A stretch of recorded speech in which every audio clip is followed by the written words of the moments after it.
Good morning, YouTube. It's your boy Humble Warrior back at you with another video.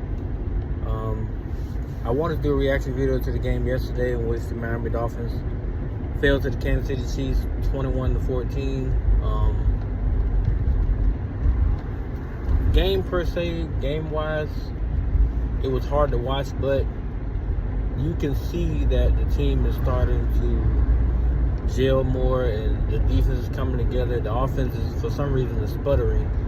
I think it's because the creativity is kind of stale. The play calling is a little predictable, a little bit, but you can also see that they're straining to even make the simple stuff work anymore, which got frustrating because those who watched the game saw that Kansas City is not the same. Without Eric Bieniemy, who was a very important piece to that puzzle, I don't care what nobody says. They want to give all the credit to Andy Reid, but yesterday showed you exactly what Andy Reid is: a washed-up, creative play calling head coach. He needs the staff around him to help him. It's not. That's why they went out and got the DC they have now, who's reinvigorated Kansas City defense.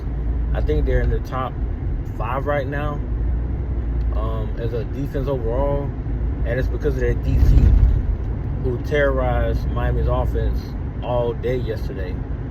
So it makes a difference in who's calling the plays and how they call them. Because just a season ago, the Kansas City defense was trash. The offense was pretty much carrying the load with Eric Bieniemy calling the plays to get them the scores that they had. So flip the script this year. Mahomes barely had, I think he had 185 yards he finished with. Tua finished with 195 or something like that. I think they both threw it 30 plus times, which both of their games are terrible. Mahomes had a terrible game, Tua had a terrible game. But credit to both defenses, because that's the reason why both of the quarterbacks look pedestrian. That's what they were yesterday. Of course, they're going to give all the credit to Mahomes because they came out with a win. But let's be clear about something. That Tyreek Hill play was not a fumble. The man caught the ball. Actually, when he went to bring the ball down after possessing it, they pushed him backwards, which hindered his forward motion, which the whistle should have been blown at that time. But they let the play go on. He swiped the ball out of his arms, which hit the ground. Tyreek attempted to tackle the person. They laterally back to, I think his name was Cook, and he took it to the crib for a touchdown. That play should never happen. If that does not happen, Miami ties the game up in the second half because you saw the third quarter. They scored 14 points in the third quarter. A touchdown pass from Tua to Cedric Wilson Jr. and a touchdown by Raheem Mostert. So if that play doesn't happen, Miami actually ends the game. They actually tie the game up. Now, the final drive, as far as the third down pass to Cedric Wilson, I don't know what that was, but I've never seen Tua throw the ball worse than that.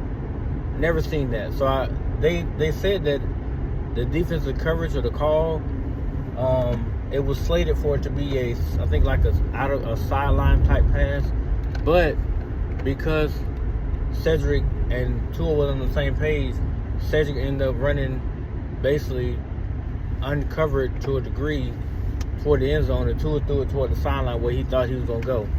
So that's some miscommunication happens here and there, but at the biggest moment, that should not have happened. It should have been some kind of clarity. Sorry about that.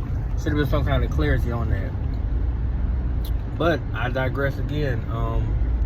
They got a lot of work to do in terms of what they're doing offensively, because teams have kind of figured them out. Yeah, we got Tyreek and Waddle, of course. We got Raheem Mostert, but you can see the strain is putting on the offense. You can see it, especially in big games, which is something that Mike McDaniels has to overcome as a creative play caller. You can't allow your team to look so bad in the biggest games, which against Philly, the Chiefs, and the Bills is what we did. Now, granted, we have beat lackluster talent, but the ones who have a winning record have not. So that's something else that the media doesn't talk about because it doesn't make any sense not to mention it. So it's not like Miami's a terrible team. They just got to put it together when it matters the most.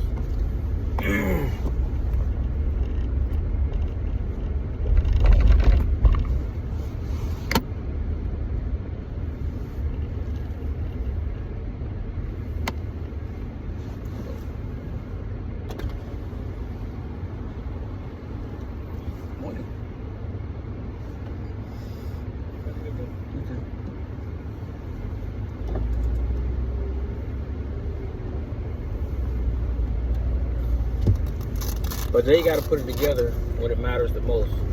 Do I still think this team is elite? Absolutely. I still think yesterday was a coming out party for our team overall. Now, the offense did let me down because I was expecting more than just 14 points. But I also understood that the Kansas City Chiefs defense was no slouch. I saw what they did to Denver. I also saw what they did to the Chargers, how they embarrassed Justin Herbert. So I wasn't expecting Tua to go for 300-plus yards. That's unrealistic because that defensive front and that secondary is pretty good. And they were able to minimize Tyreek Hill and Jalen Waddle. Now, Waddle got hurt, so this bye week that we have now will get him a chance to get fully healthy because the rest of the stretch, we're going to need Jalen Waddle. We're going to need him. We're also going to get Devon Achane back, which is a huge, huge addition to how we do things, strictly, especially out the backfield, because Ahmed is not it, and we need to get rid of him. As far as the overall play, I was pleased with how they looked. I just wish that we stopped starting so slow in the big games. We have a few more big games coming up after the Raiders. We have the Jets, then the Titans, then the Cowboys. Then I think it's the Commanders. No, we had the Commanders before the Cowboys. Then the Cowboys and the Jets, and then we finish it off with the Bills. With the 3 games that will be at the end, they're all against winning teams. I want to go 3-0. I want to be there one of them teams, including the Bills, who are completely struggling. The Bills are falling apart. So I want to beat every single one of those winning teams. To go out, we have a chance right now to go, 12-3 or 13-3 or something like that, because we won and lost 3 games. We have a chance to go 14-3. We have an opportunity. So we now have to focus in on winning these next 7 games, which is doable. It's not like we can't do it. Or here, I'll be happy with 13-4. Win the next 6 out of the next 7, you go 13-4. Or, yeah, 13-4. And you're in prime position to be right there for either first or second seed. Because I don't see Kansas City keeping this up. Somebody's going to have Kansas City number. Unfortunately for us, they did beat us in the head-to-head, so they may be looking at, getting the first place seed in Kansas City. Which, you know what? If that does happen, it's fine. I mean, hey, we have to be able to go on the road anyway and get a big win. So I feel like if Kansas City does get that, let's go to Arrowhead and show them what we can do in Arrowhead. If we can beat Kansas City in Arrowhead, that will shut up a whole lot of people. Because then you have to say, this Miami Dolphins team is the real deal. They do have a legitimate quarterback, and it's not just a fluke. But that's just my take, guys. Let me know what you think. I got to cut the video short here because I got to go into work. Peace.